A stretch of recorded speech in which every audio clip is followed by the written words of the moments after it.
হচ্ছে একটা রোগের নাম, রাজনৈতিক দলের নয়।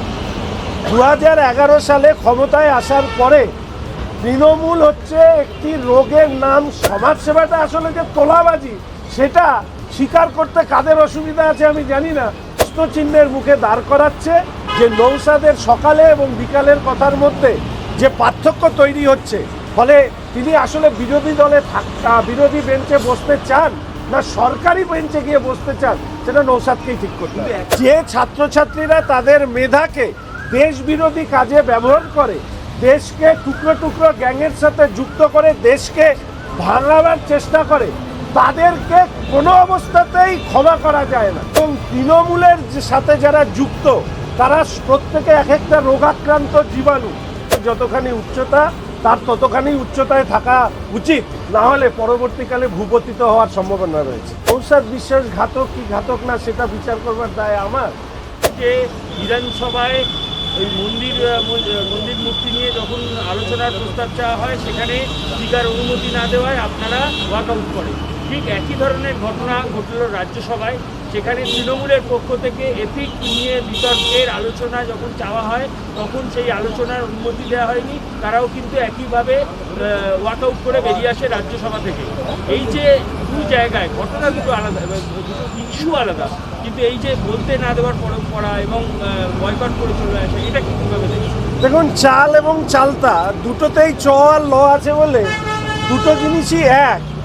এপিক নিয়ে আলোচনা কি হয়েছে, কেন সেখানে হয়নি, সেটা ওখানকার যারা আছেন তারা বলবেন। তবে হিন্দুদের ধর্মীয় ভাবাবেগে বারংবার আঘাত করা, তাদের মূর্তি ভাঙা, উপাসনালয় ভাঙা, সেটা নিয়ে আলোচনার সাথে এপিকের আলোচনাকে টেনে নিয়ে আসা, আসলে ওই বললাম চাল আর চালতায় দুটোই শব্দ আছে, চ আর ল, তাই দুটোই এক বলে যে আপনি প্রশ্ন করেছেন সেই প্রশ্নের উত্তর মানুষই আপনাকে দিয়ে দেবে।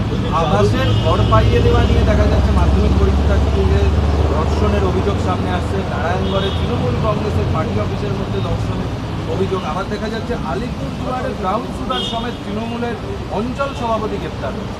তৃণমূল হচ্ছে একটা রোগের নাম, রাজনৈতিক দলের নয়।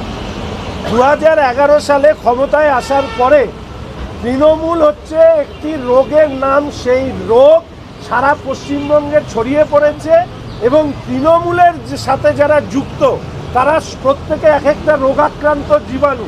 ফলে যেখানেই ছুটছে সেখানেই কোনো না কোনো ধরনের অপকর্ম করছে। মহিলাদের উপর শারীরিক অত্যাচার, ঘর থেকে টাকা তোলা, ব্রাউন সুগার, এসব কিছুই তো সামাজিক ব্যাধিতে পরিণত হয়েছে।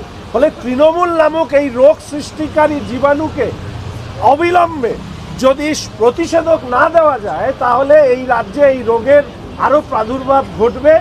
2026 সালের নির্বাচনে তৃণমূল প্রতিষেধক ওষুধ নিশ্চিতভাবে মানুষের কাছ থেকে পেয়ে যাবে।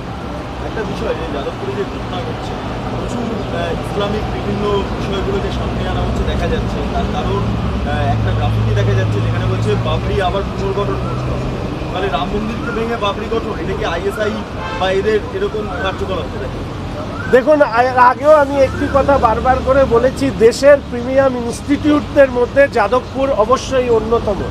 তাদের ছাত্রছাত্রীদেরকে নিয়ে আমরা গর্ববোধ করি, কিন্তু যে ছাত্রছাত্রীরা তাদের মেধাকে দেশ বিরোধী কাজে ব্যবহার করে, দেশকে টুকরো টুকরো গ্যাংয়ের সাথে যুক্ত করে দেশকে ভাঙাবার চেষ্টা করে, তাদেরকে কোনো অবস্থাতেই ক্ষমা করা যায় না। এবং আমি একথা মনে করি যে যাদবপুরে নেশা, ভাঙ এবং তার সাথে সাথে ডিপ স্টেটের টাকা, আরবান নকশালদের মস্তিষ্ক, সবটা মিলিয়ে একটা দেশ বিরোধীদের কারখানা হয়ে উঠছে কিনা, যাদবপুরের অভ্যন্তরে যে সমস্ত ছাত্রছাত্রীরা আছেন তাদের মধ্যে একটা বড় অংশের ছাত্রছাত্রীরা নিশ্চিতভাবে এর বিরোধিতা করছেন। আজ নয় কাল এই বিরোধিতার সম্মুখীন দেশ বিরোধী ছাত্রছাত্রীরা যারা দেশের মানুষের ট্যাক্সের পয়সায় ওখানে সাবসিডি নিয়ে পড়াশুনো করে দেশের বিরুদ্ধে কাজ করছে, তাদের উচিত শিক্ষা দেবে। কোটাবাড়িতে পুলিশের দেখা যাচ্ছে যে তারা তোলা করতেছে, ভলেন্টিয়াররা তোলা করছে, বাজেট হচ্ছে পূর্ণাঙ্গ বাজেট শেষ, সেখানে পুলিশ বাজেটের কোনো আলোচনা বিষয় দেখা যাচ্ছে না। আরে মুখ্যমন্ত্রী নিজেই তোলাবাজ, পুলিশ মন্ত্রী নিজেই তোলাবাজ। ফলে মুখ্যমন্ত্রীর লোকজন যেভাবে টাকা, উনি যা শিক্ষা দিয়েছেন তো পুলিশ সেটাই করছে। মুখ্যমন্ত্রীর থেকে বড় তোলাবাজের কেউ আছে নাকি? হরিশ চ্যাটার্জি, হরিশ মুখার্জি রোডে কান পাতলে শোনা যায় যে চ্যাটার্জি মুখার্জির রাস্তায় প্রচুর পরিমাণ সম্পত্তি নাকি সমাজ সেবা করে তারা নাকি বৃদ্ধি করেছে। এই সমাজ সেবাটা আসলে যে তোলাবাজি সেটা স্বীকার করতে কাদের অসুবিধা আছে আমি জানি না। তো আমাদের সিভিক ভলেন্টিয়ার পুলিশরা বুঝে গেছে যে তোলাবাজি আর সমাজসেবা দুটোই একই জিনিস, ফলে তারা তাই করছে। এটা আশ্চর্য হওয়ার কি আছে?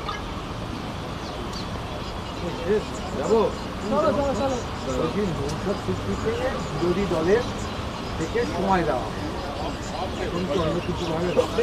দেখুন, নৌসাদ সিদ্দিকী তার উপস্থিতি বিরোধী দলের বেঞ্চের উপস্থিতি, গণতন্ত্রের সৌজন্যতা বজায় রেখে এখন পর্যন্ত তাকে সময় দেওয়া হচ্ছে এবং পরবর্তীকালে নিশ্চিতভাবে আমরা যে গণতান্ত্রিক অধিকার বিরোধী দলের আছে সেটা ক্ষুণ্ণ করতে চাই না, কিন্তু একথা নিশ্চিতভাবে প্রশ্নচিহ্নের মুখে দাঁড় করাচ্ছে যে নৌসাদের সকালে এবং বিকালের কথার মধ্যে যে পার্থক্য তৈরি হচ্ছে, ফলে তিনি আসলে বিরোধী দলে বিরোধী বেঞ্চে বসতে চান না সরকারি বেঞ্চে গিয়ে বসতে চান, সেটা নৌসাদকেই ঠিক করতে কিন্তু হবে। একটা জিনিস বলুন তো, নওশাদ সিদ্দিকী গতকাল বিধানসভাতে বলছে যে সেই তার এমএলএ টাকা দিচ্ছে কিন্তু কাজ হচ্ছে না। সেই অভিযোগকে সামনে রেখে মুখ্যমন্ত্রী দ্বারস্থ হয়েছেন, কারণ সংশ্লিষ্ট দপ্তরটা মুখ্যমন্ত্রী। ফলে এতে ভুলটা কোথায় রয়েছে? দেখুন, একই বিষয় নিয়ে বিধায়ক উন্নয়ন তহবিল নিয়ে বারংবার আমি বিধানসভার অভ্যন্তরে প্রশ্ন তুলেছি। মুখ্যমন্ত্রীর উপস্থিতিতে মুখ্যমন্ত্রীকে চিঠি দিয়েছি, মুখ্যমন্ত্রী সেই চিঠির উত্তর দেওয়ার সৌজন্যতা বোধ বা তার প্রাপ্তি স্বীকার পর্যন্ত করেননি। এখন নৌসাদ তার পছন্দের পাত্র হয়ে উঠেছেন কিনা বা নৌসাদের পছন্দের জায়গা রাজ্যের মুখ্যমন্ত্রী হয়ে উঠেছেন কিনা সেটা তারা ঠিক করবেন, এ বিষয়ে আমার বলার কিছু নেই। এটা কি সেটিং, মানে নওশাদের সঙ্গে? তো আমার এটা সেটিং কি সেটিং না বুঝতে হলে তো তাদের দুজনের মনে ঢুকতে হবে। এখন সেই ঢোকবার মতো যন্ত্রপাতি আমার মনে নেই। দাঁড়াবেন না বললেন, পরে দাঁড়াবেন বলে পরে দাঁড়ালেন না, এরপর মুখ্যমন্ত্রীর সঙ্গে দেখা করতে যাচ্ছেন। নবান্নে মুখ্যমন্ত্রী কাউকেই সময় দেন না, ওনাকে 25 মিনিট সময়। এবং আরেকটা বিষয়, একজন তৃণমূল বিধায়ক সে সুযোগ করে দিয়েছে নওশাদের সঙ্গে মুখ্যমন্ত্রী দেখা করার বিষয়। সেই তৃণমূল বিধায়ক, নৌসাদ, মুখ্যমন্ত্রী এরাই এই প্রশ্নের উত্তর দিতে পারবেন। আমরা শুধু এইটুকু বলতে পারি, আমি ব্যক্তিগতভাবে এটুকু বলতে পারি, যার যতখানি উচ্চতা তার ততখানি উচ্চতায় থাকা উচিত, না হলে পরবর্তীকালে ভূপতিত হওয়ার সম্ভাবনা রয়েছে। না, আমি বলছি যা গরম পড়া তাতে কি আপনি মনে করেন যে উনি বললেন আর সঙ্গে সঙ্গে মুখ্যমন্ত্রী ডেকে নিল, যেখানে 4 বছরে বিরোধীদের কোথাও কোনো মিটিংয়ে ডাকা হয় না, তাদের কোনো কথা শোনা হয় না বলে আপনাদের অভিযোগ, সেখানে দাঁড়িয়ে একটা সাংবাদিক সম্মেলন করলেন আর মুখ্যমন্ত্রী দেখলেন, এটা কি মানে মানবিক ভোগ হওয়ার মতো? প্রথমত প্রয়োজনটা পারস্পরিক কিনা সেটা ওনারা বিচার করবেন। শুধু এইটুকু বলবো যে নৌসাদের আচরণ তৃণমূল বিরোধী মানুষের কাছে নিশ্চিতভাবে প্রশ্নচিহ্নের মুখে দাঁড়াচ্ছে।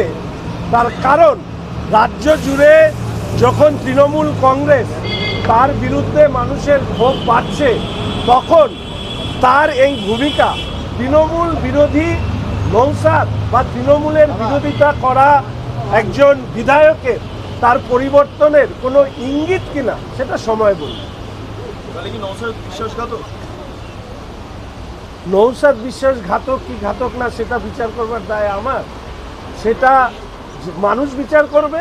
আমরা শুধু এটুকু মনে করি, রাজ্যের প্রধান বিরোধী দল ভারতীয় জনতা পার্টি 2026 সালে তৃণমূল কংগ্রেসকে বিসর্জন দেওয়ার জন্য তারা তাদের প্রস্তুতি নিয়েছে এবং সেই প্রস্তুতিতে তারা এগোচ্ছে এবং সেই কাজে আমরা সফল হব। মুকুল রায় রাজীব বন্দ্যোপাধ্যায়দের দলে নেওয়া কোথাও ভুল ছিল, মানুষ এ কথা বলছেন, বিরোধী দলনেতা দলনেতা যখন প্রতিক্রিয়া দেন সেই প্রতিক্রিয়ার উপরে আমি কোনো প্রতিক্রিয়া দিই না। এই যে দেখা বাংলা হান্টের আরও খবর দেখতে নজর রাখুন। বাংলা খবর মানেই বাংলা হান্ট।